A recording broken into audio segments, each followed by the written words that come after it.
It's the yellow sleeves Anchor hates the most. He'd run a lot of scenarios in his head once he knew they were headed to wild space. He'd considered what he thought were all the possibilities of how they'd find work here and imagined the kinds of jobs he might be doing.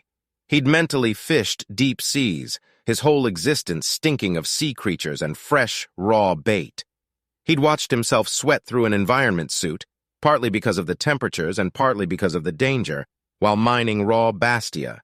He'd even hawked fermented mammoth fruit juice to riled-up crowds gathered on rooftops to watch speeder pilots risk their lives and their chop job ships in unsanctioned races around some imaginary city. But he'd never imagined, no matter how many times he'd seen himself doing this job or that one, wearing the yellow sleeves of a security man. But here he was, looking like a two-petaled flower, walking laps around this building and holding a thin-barreled blaster with a trigger that it would take all his energy to pull and too much time to recharge if he did take a shot. It's all theater, performance security. The building owners are hoping that just the presence of someone in yellow sleeves with the word security in block print down each arm will be enough to deter anyone with bad intentions. Anchor knows from experience that all his presence does is advertise there's something in this building worth protecting. That's why, in addition to the baby blaster the security company has issued him, he's also got one of his own tucked into a pocket, and another one, smaller but packing a punch, hidden in his boot. He's taken to counting the laps.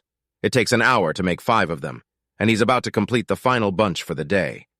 Long shadows stretch down the street, and he dances his feet in and out of the dark to stave off the boredom. At the end of the last lap, he heads into the building's office and hands the thin-barreled blaster to the kid who makes these laps at night. He's not much older than Will, and is the 3rd different person to walk the night shift since Anchor started.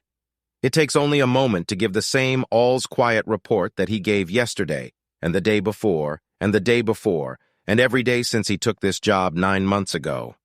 Shift's over. Day is done. And he's barely out of the building before he's pulling off the yellow-sleeved shirt of a security man.